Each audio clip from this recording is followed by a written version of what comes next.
So we are going to get to talking about Christmas since we're here, and we might as well enjoy Christmas, even though John already crucified Jesus this morning during worship. But that was cool. It was quick, man. It was quick. We have microwaved this gospel message. So Tarantino this a little bit. that's right. We're going backwards. Exactly. He'll be an adolescent next week. So actually, this week he's already been born too. So we're going to talk about this idea, right? So we have the sort of the classic nativity, which I'll show my favorite nativity video next week, which I could watch 1,000 times because it makes me laugh every time. But sort of the classic nativity. Shepherds were coming by for a visit. We have the sort of born into humility, the lack of true fanfare. And one of the things that's going to be kind of a main topic of what we're talking about this morning is this idea that it's remarkable when you think that all of this stuff is coming together in this moment, and yet there's very, very little fanfare, right? There's very little excitement. There's very little, it's almost obscure. But yet you have all these tremendous things taking place at the same time. And last week I kind of introduced you to, last week I introduced you to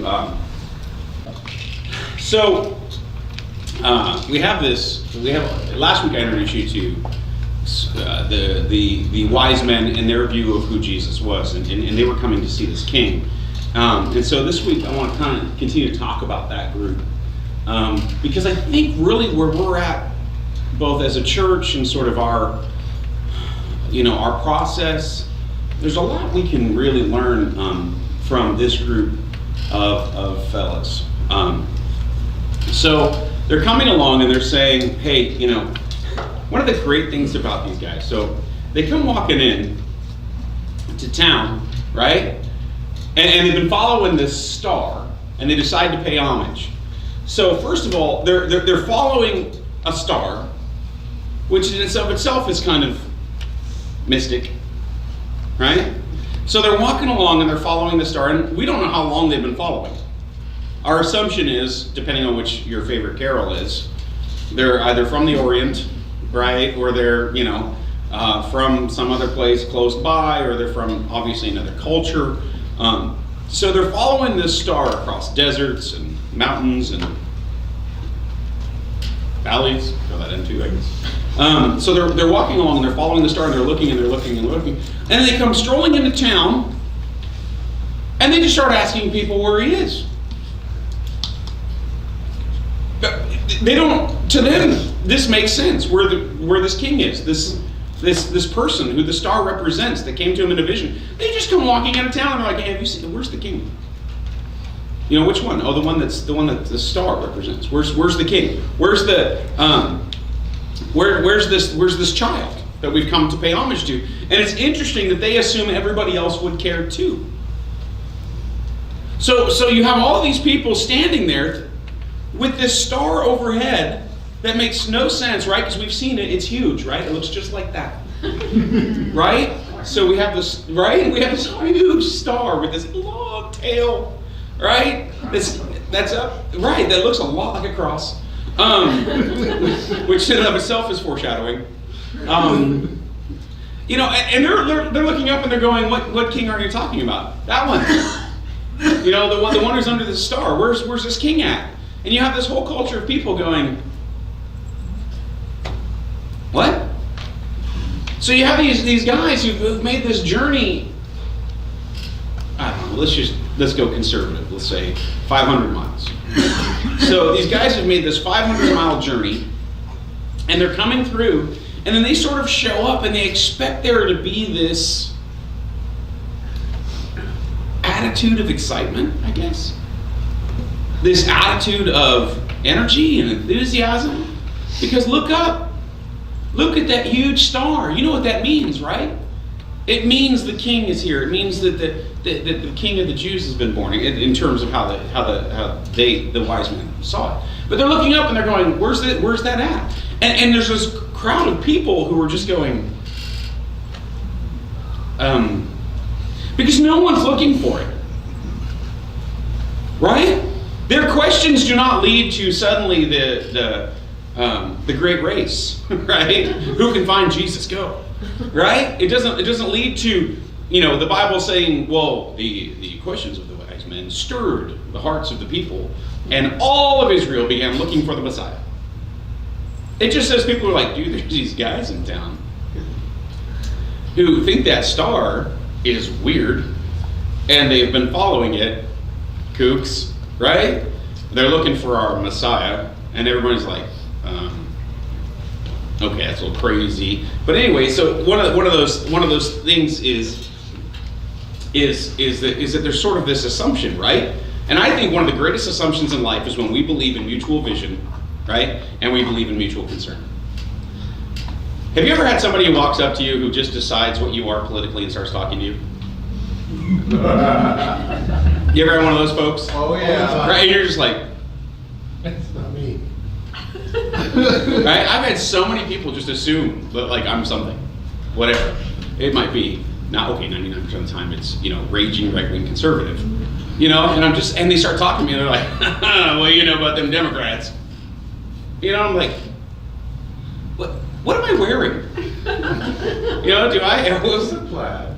That's a brave set, right? I mean, but there's all these times where people they make this assumption. Sometimes it's about where you're standing, right? If you're in church, most people assume you're a conservative, whether you are or not. So, they're going to assume you're conservative. If you're standing, wherever, I don't want to say anything, start getting all, But the idea is that there's certain places you can stand where they might assume the opposite.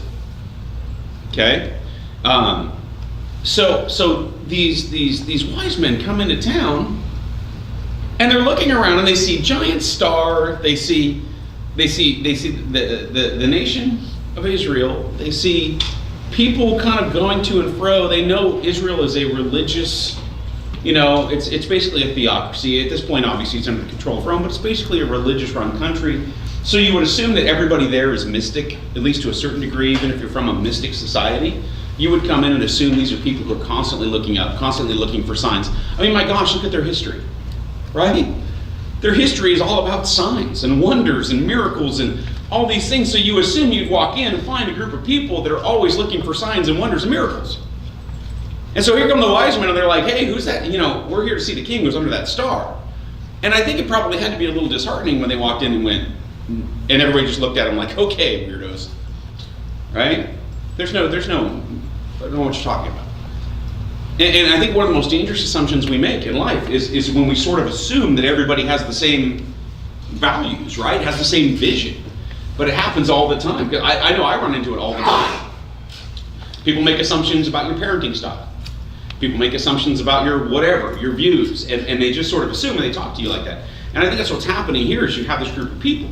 So, once again, that's my phone. So Herod is this interesting cat, right? So he's going to go do his own research on the Messiah because he hears these rumors. These guys are in town.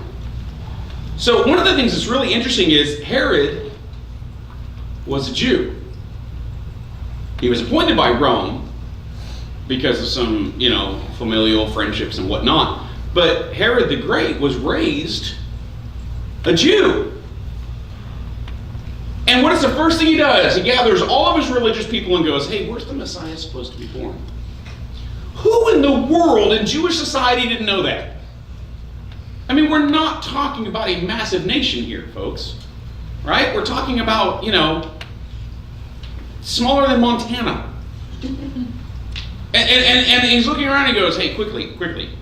Seers and prophets and religious people and, Pharisees and Sadducees and Sanhedrin and Ninees. And they bring them all in. And he says, where's the Messiah supposed to be born? And they go, Bethlehem. How does he not know that? How on earth does a man raised a Jew not know the single most important narrative of their DNA? He has no idea. None. And yet we look around all the time when people are surprised when they don't know ours, right? As a country, how do you not know who that is? You know, you've never heard of Thomas Paine, right? And everyone's like, ooh, is he famous? Yes, right? In this case, it would be like not knowing who George Washington was, while being a 60-year-old man who'd spent his whole life in this country and not knowing who J-Dub was, or G-Dub. Right? J-Dub, that's me. G-Dub is George Washington. So you have this remarkable, like, ignorance. And he's sitting there and he's like, where's he at? We don't know. And so then he says, okay, quickly, you know those guys who are in town asking about this Messiah fella? Why don't you go get them? I want to talk to him. I have a couple things I'd like to share. I'd like to share my heart. Right? I just want them to hear where I'm coming from as king, as they're looking for this Messiah king, as they're looking for this future leader who's, it just seems odd to have a grown man afraid of an infant. Okay? But that's basically what's happening here. So he brings in these wise men. So these wise men have to be really thrown off by this point, right? First of all, everybody in the city is like, I don't know what you're talking about. Right? Then they get an invitation from the king. The king says, hey, have a seat. And he's like, dilly dilly, right? And they're like, dilly dilly. And then he says, now let's talk about what I want you to do. And so he says, listen, go find this kid. Well, we'll talk about that in a moment. Go find this kid and we'll talk. So he says, I'm coming to the house. So now they've been sent out. They've been sent out by Herod. It says, on coming to the house, they saw the child with his mother Mary, and they bowed down and worshipped him. Then they opened their treasures and presented him with gifts of gold, frankincense, and myrrh, right? And so they come, they come bearing these gifts, right? And there's this sort of this wealth of treasures that he's. I saw that the other day, it made me laugh. I don't know why. It's really dumb, but it made me laugh. So they bring him this sort of wealth of treasures, right? And these strangers who know nothing of the Messiah still knelt and worshipped him. I mean, can you imagine how that would be? So think about this in the context of everybody involved. So you have these guys who've done this long, long, long journey and carried all these treasures. Treasures, of course, they probably never mentioned to Herod. Right? Oh, by the way, we have millions of dollars in our camels for them. Obviously that's not going to come up. So they've been carrying these treasures, they've been traveling, they've been following a star, which is weird, right? They know something's at the end of this thing. They've had these visions, these dreams, they know something's at the end of this thing. So they're following it. Then you got Joseph and Mary who've had this child, and now they're over here in this house, right? So we all understand that this isn't part of the nativity anymore, right? They've moved. They've been alive a little bit of time now. And the Bible says that they come and they see the Messiah, they see Jesus, and they kneel. And they worship. What an odd moment that had to be for just everybody involved.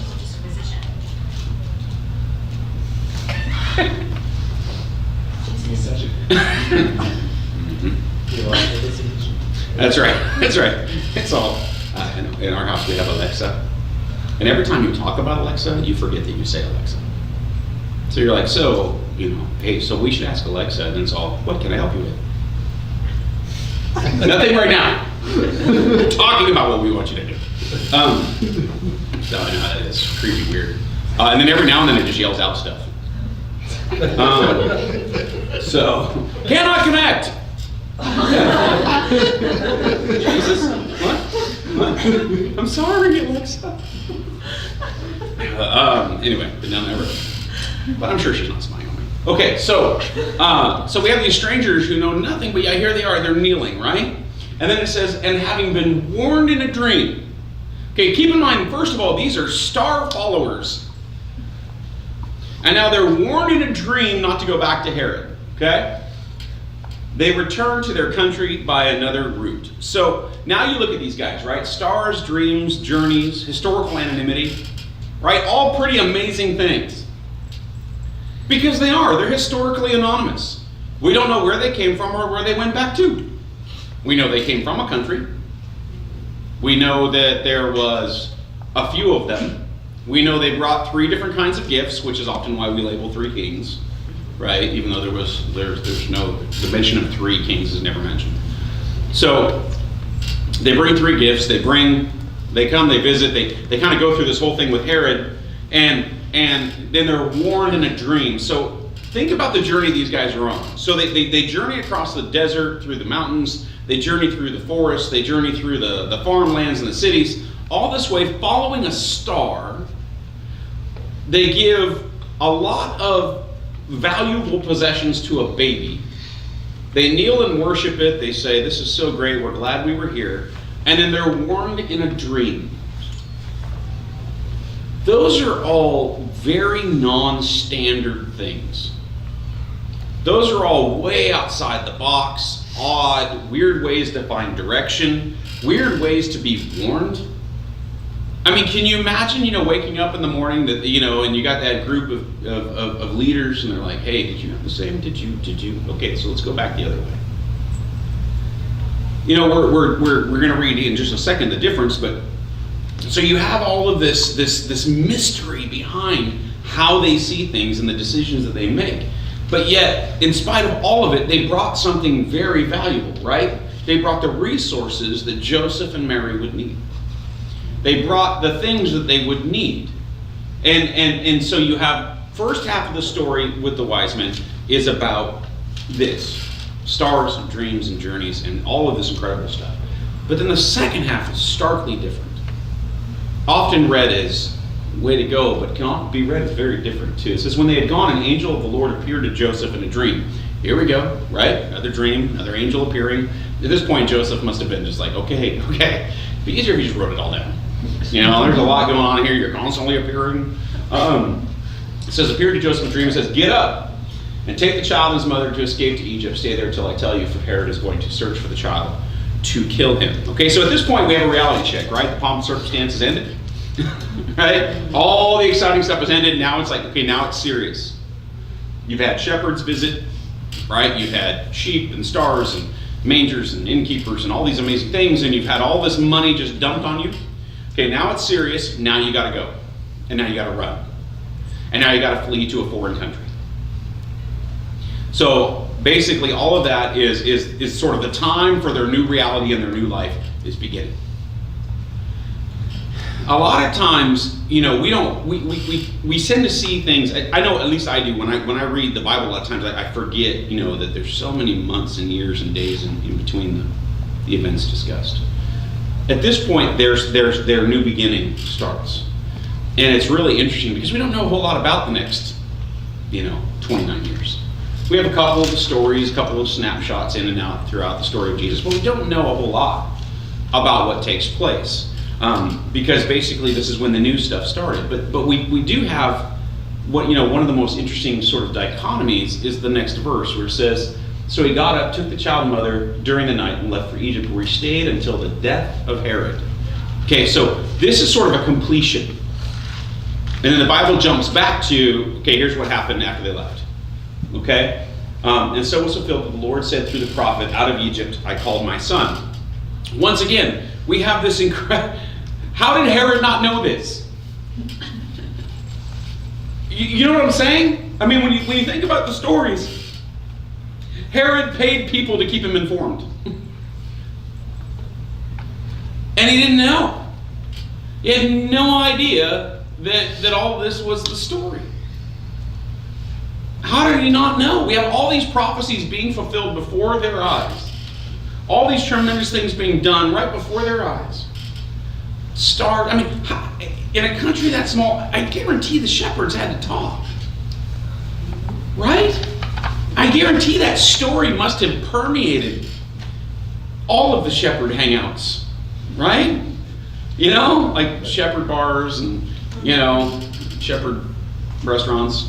Shepherd Starbucks. Shepherd coffee shops. Exactly.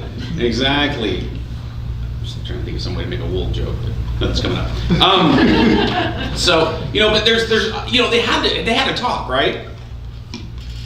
In a country that small, word had to spread, and then all of a sudden, just a short amount of time later, you have the same star. You have the same And now you got these wealthy guys coming through town going, hey, we're looking for this king. And everybody was just so blinded, right? They couldn't see. They had no idea what was going on. They were so consumed with their own thing, or they were so consumed with their preconceived notion of the Messiah, which is what we talked about a lot last week. Their preconceived notion of what it meant. They weren't worried. To them, the Messiah coming as a child, well, yeah, the prophecy foretold it. They didn't really care about the little baby Jesus part. They were waiting for warrior Jesus, right? They were waiting for sword in hand, mighty army of God, flaming chariots, angels with bows. They were waiting for that kind of thing. And so now we see Joseph, and he's taking his family and he's running, okay? And he's getting to Egypt, which Egypt is such an interesting reality because it's the same story as who? Joseph, right? Joseph is taken to Egypt where he's kept safe, raised up, and when the time comes to deliver Israel, he's available to do so. Right? Because then Israel shows up starving, and Joseph goes, might have been a cool outfit, right? Even his own family didn't recognize him. So you have this cycle of history, and yet nobody realizes what's going on. So Herod then does something just phenomenally awful. So it says, when Herod realized that he'd been outwitted, stop a second, by the Magi, he was furious. And he gave orders to kill all the boys in Bethlehem and its vicinity who were 2 years old and under, in accordance with the time he had learned from them. So I kind of assume that, when it says that, Herod was outwitted, that it kind of went something like this, right? Hey, go to the child, you have traveled all this way to me, and report back to me. And then they said, do you have anything nefarious planned? Right? And he said, oh, goodness, no. I just want to worship him and all, right? And then the Magi went, yeah, we'll be back in a few days. Wait by your camel with your go bag packed, right? That's kind of how I feel it went, right? I don't think that the Magi were like, oh yeah. I don't think they needed the dream. I think they knew something was up, right? So you have this really interesting, moment that we don't often talk about. Because we talk about the Christmas story with such, oh, it's so beautiful, it's so amazing, oh, little baby Jesus and his golden diapers and all that stuff. But yet, you think about it, that was mostly a little throw. But every infant boy in the era was slaughtered because of his birth. Right? That's not the Christmas story we want to talk about. But every infant boy was slaughtered because of that. You look at all the things that came along, whether it's the wise men, the star, the prophecy, the religious establishment, all led to the slaughter of children. Because it was them telling Herod, it was them feeding into him. If the Magi hadn't walked into town, this probably wouldn't have happened. Right? So all of these things are going on. So, is there really any wonder why all of these people wanted the Messiah to be more than just a spiritual reconciliation? This is a bad situation for everybody. Babies being slaughtered, right? All those families being horribly disrupted, tragically impacted. All these terrible things going on. And then we sit there and say, I don't understand why they couldn't see who Jesus was. Well, but you can see why they wanted a deliverer, right? They wanted the Messiah to come take out the Herods of the world. They wanted a deliverer to come take out the Romes of the world because those were killing children. My concern, if I am a Jew in this period of time, is not where you are going to spend eternity, Gentiles. My concern is we are slaughtered at the whim of whoever so chooses to slaughter us. And we sit there and we say, I don't understand how they couldn't see Jesus. I can tell you why they couldn't see Jesus. Because they had a narrative that they had to see. They had a truth that they had to see. They had an understanding that they had to see. And the reality is, when we're talking about this stuff, things in life can be difficult because sinful people make painful decisions. Right? We all get hurt. We all struggle with pain. We all struggle with things. And even though, God's redemption of all of us is in full effect, even if our earthly circumstances can seem a little bit murky, and I tried to use murky as a nice vague term since I think murky means vague. But anyway, the idea is that things can be weird and difficult and unknown, and we're not really sure what's going on. But meanwhile, while all of this stuff is going on, tragedy and darkness and shadows and confusion, God's redemptive plan continues. Right? Now we look at it and we say, man, what a horrible tragedy. But at the same time, God protects his redemptive plan the entire time. God protects his sovereign plan the entire time. Which is one of the reasons, one of the great questions I got to ask the young people this week in part of their Bible curriculum is, when is it okay to say, what does the Bible mean to me? When is it okay to say or ask, what does this mean to me? How do I interpret this? What a great discussion to have with teenagers, right? I mean, because, they're like always, okay. But you end up in these great discussions because, we sit there and we forget that these people that we read about that are biblically recorded in history are people whose sole primary purpose anyway was to protect the sovereign plan. They were chosen to protect this plan. Now, I don't know that I'm ever going to play a part in that kind of a thing, but that's what they were chosen to do. But sometimes we're more like Herod, in that we're getting in the way, we're overreacting, we're getting frustrated, we're trying to, I see so many Christians who are so overwhelmed by the difficulty of the world that sometimes they don't know what to do. And so we kind of go scorched earth. We get frustrated when society is making decisions that we don't agree with as a church, so we kind of go scorched earth in the things that we say and the things that we do and our frustration. And we're kind of more like Herod in that what we're doing is almost disruptive. Where for Herod, it just seemed like self-preservation, right? He was just preserving himself. He was preserving his legacy. And I think sometimes we're so consumed with our own legacy that we're willing to scorch earth for it. We're willing to do whatever it takes to control the situations. And we have this idea sometimes that we can make decisions that impact the plan of God. Think about Herod for a second. Think about the audacity of what he's doing. Okay, so I forgive Rome for the crucifixion. They had no idea, right? The Romans were like, whatever, he's some weird spiritual kook. Herod was raised a Jew and surrounded by Jewish leaders. They told him that you get some guys coming in town following a star. I'm sure he's heard the rumors about the angels and the shepherds, and he's been told the story by the religious establishment. This is where the Messiah is supposed to be born. Think about the audacious nature of someone who believes, no problem, I'll kill him. Right? This is God's Messiah. He's the source of probably limitless stories, right, of what he'll do when he gets there. I mean, we're talking about the greatest story in the history of Jewish culture, right? Because they're still telling it today, right? The Messiah, they believe in somebody else, but they're still telling it today, right? The Messiah comes, we're gonna be awesome, right? It's gonna be fantastic. I mean, the stories must have been cool. I mean, like, we got good stories, right? We've got good mythology in our culture. We do. We glorify bank robbers and gunfighters, and we just do, right? Everybody looks and they're like, oh, Jesse James, must have been cool to know that guy. He seems like a bit of a jerk. All right? But we have all these great myths and we love them, and these larger than life characters, and we talk about these people all the time, and oh, it's so incredible. Now imagine the one single most important story in your culture.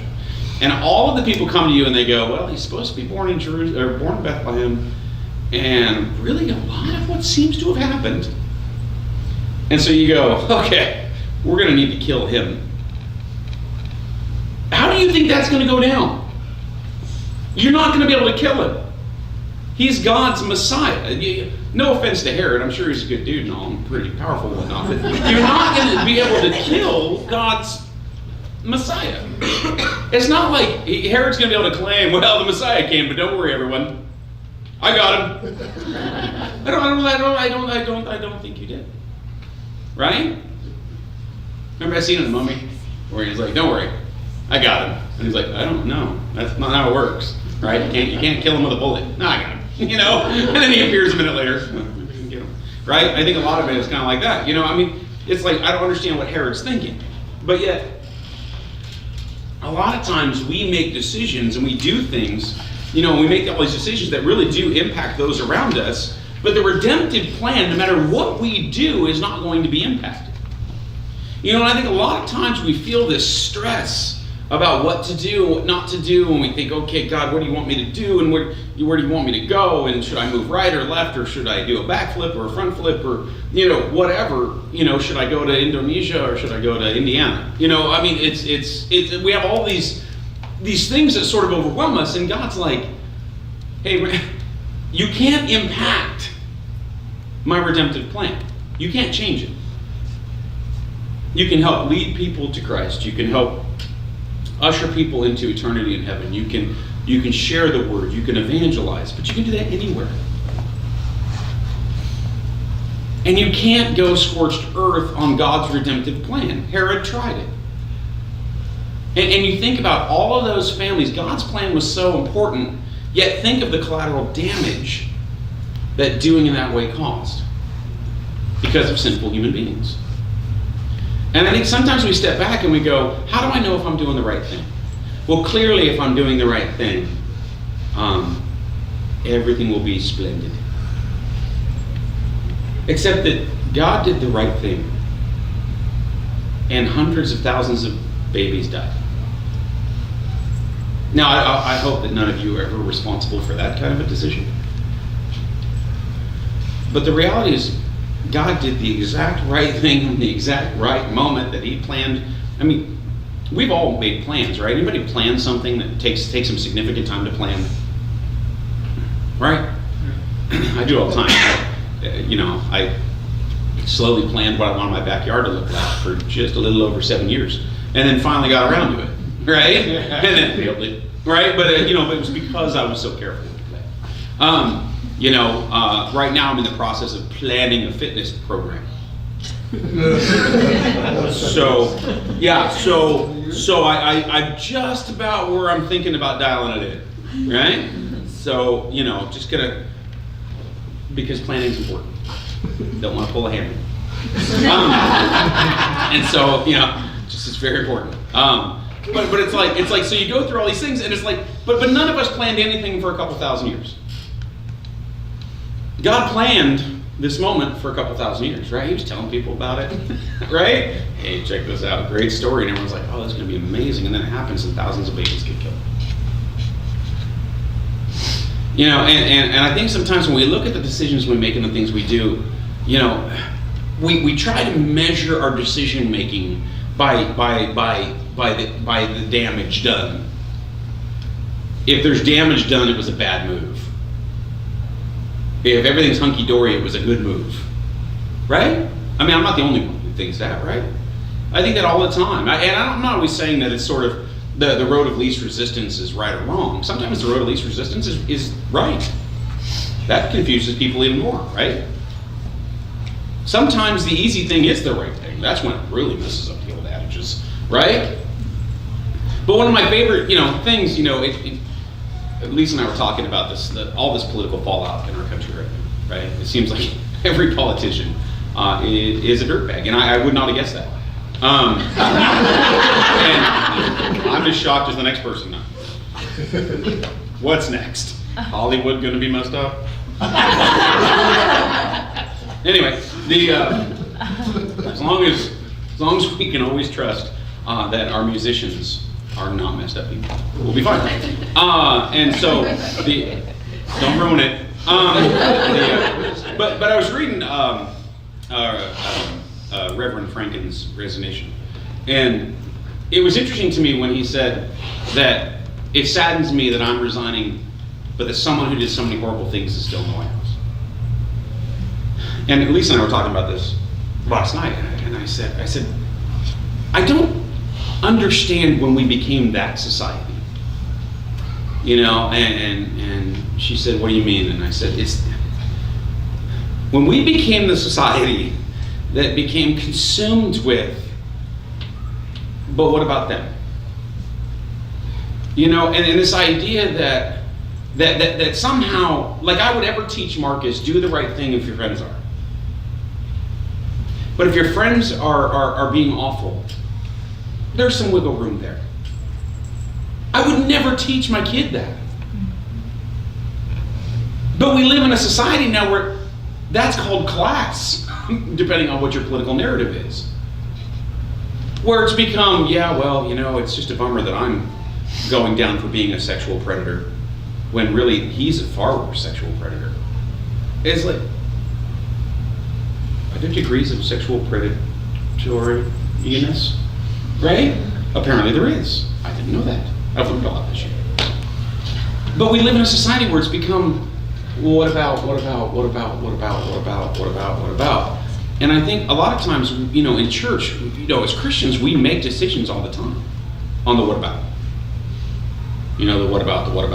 We're looking at the things, we're saying, well, you know, we can't do that, we can't do this, or looking at the ripples in the water means that was a bad decision, or looking at the peace in the water means that was the right decision, or, you know, looking at why other people, you know, oh, you know, well, this happened because they were doing stuff wrong, and if you're doing stuff right, it always looks like this. Well, that's not true, though. You know, one of my favorite discussions with the kids was talking about Jeremiah 29, right? My plans for you are not to harm you, but to prosper you. You know, and I asked the kids in class on Friday, I said, is that a good life verse? And of course they all said yes. And I said, so you think that God's plan is to not harm you and to prosper you and all that stuff? And they said, yes. And I said, great. I said, so what do you think the condition is of that deal? And they said, well, being you know, righteous, being a Christian, being a servant. I said, great. And so I just listed everybody in the New Testament on the board. You know, John the Baptist, Jesus, you know, Peter, you know, John. And I said, just kind of went down each one. I said, servant? Yes. Humble? Yes. Listen to God? Yes. Died on a cross. Head on a platter. Crucified upside down. Died in exile. You know, and so I finally, you know, I stopped about halfway through and I said, so what part about not harming you? What part, you know, and they said, well, that means God's not going to harm you. And I said, okay. I said, so congratulations. But humanity still is going to. And they're like, yes. I said, all right, you know, we can live on that razor's edge. You know, they'll figure it out later on. But it's this idea that somehow we look at what happens and we decide if it was right or wrong. It's easy to be there. I don't know the last thoughts that were going through Peter's head while he was crucified upside down. You know, but the idea is, you know, there had to be a little bit of, how did I get here? Right? This is ending a little different than I expected. Just being honest, you know. I would have preferred a flaming chariot taking me into heaven. It's a little unfair that Elisha got that deal, right? And here I am, upside down, right? But the reality is I think we have to step back and we have to say that nothing we can do in any decision we make stops God's plan. His redemptive plan continues forth. You know, and one of the beautiful things about Christmas is that moment is for everybody. But that moment does cost. You know, and you look at what it cost the people of Bethlehem. And I think a lot of times we never think about that when it comes to Christmas. It costs a lot. And so, you know, my encouragement to you this morning is you know, kind of on two levels. One, on a personal level, is when you're going through decisions and you're really thinking through and you're struggling with right or left. It's okay. Because no matter what you do, God's redemptive plan is going to continue forward. Now, if your right is sin and your left is not sin, then it's always left. Does everybody get that? I mean, I don't want somebody to sit there going, the flame test. Right? I mean, you know, I don't want that to be, you know, what you carry out of here today and remember for the next 11 minutes. You know, but if it's, as long as they're both not sin directed, then it's not going to matter. It's just not. And the other encouragement is, as we're working through and we're trying to figure out what to do as a church with the circumstances we're in, it's okay. God's gonna work. His redemptive plan is still in full effect, and Herod couldn't stop it going scorched earth. You know, you'd think it wouldn't have been too hard to track down one kid back then. You know? Wouldn't have been. But he got him out. He got him to a place where he needed to be. He got him to a place where he could be educated and raised and prepared. And I think it's just part of this Christmas season, you know, and everything that we're going through, both personally. I think a lot of us are probably at a place where we've got a few different avenues we're looking at in life, and things we talked about last week as a church. We got a few avenues we're looking at as a church body. And you know, my response is, you know, just enjoy the fact that no matter what, we can't screw it up. I love that feeling. It's totally opposite of what I feel when I open one of those put together furniture sets. Right? Because every time I open one of those, I go, I'm gonna have stuff left over. Right? Every time. Oh, that's the modesty board. Unnecessary. Might have been more than just that. So, you know, let's pray, and we're going to receive our offering this morning as we close. The biggest thing is, you know, I just want you guys to know I'm praying for us as a church. I hope you guys are all praying for us as a church, and just really spending time. Going to enjoy the Christmas season. You know, we'll be here next week. We'll be here on Christmas Eve. I know everyone goes, what? So we have our bell choir will be playing, and process in a candle processional, and we'll have something else, some hay, because that's what Jesus left in. It says so in the Bible. All right, so let's pray. Father, we just thank you so much for this morning. God, we pray your blessing over the offering. God, I thank you so much for this group of people, and what a tremendous journey we have been on, and what a tremendous way that you have taken us. And God, we as we pray, we just sort of seek your guidance and seek your instruction. God, we also know that every day is still a day to share our faith and to really try to grow the kingdom of heaven through the things that we do, through the people that we talk to. God, I just thank you for that. God, I pray for just ministry opportunity, especially during this Christmas season. There are so many people who are hurting. God, if we can buy a Christmas tree, or we can buy presents, or we can do whatever. God, I just pray that we can be so moved and so aware of what our society needs from the church in its midst. In your name, amen.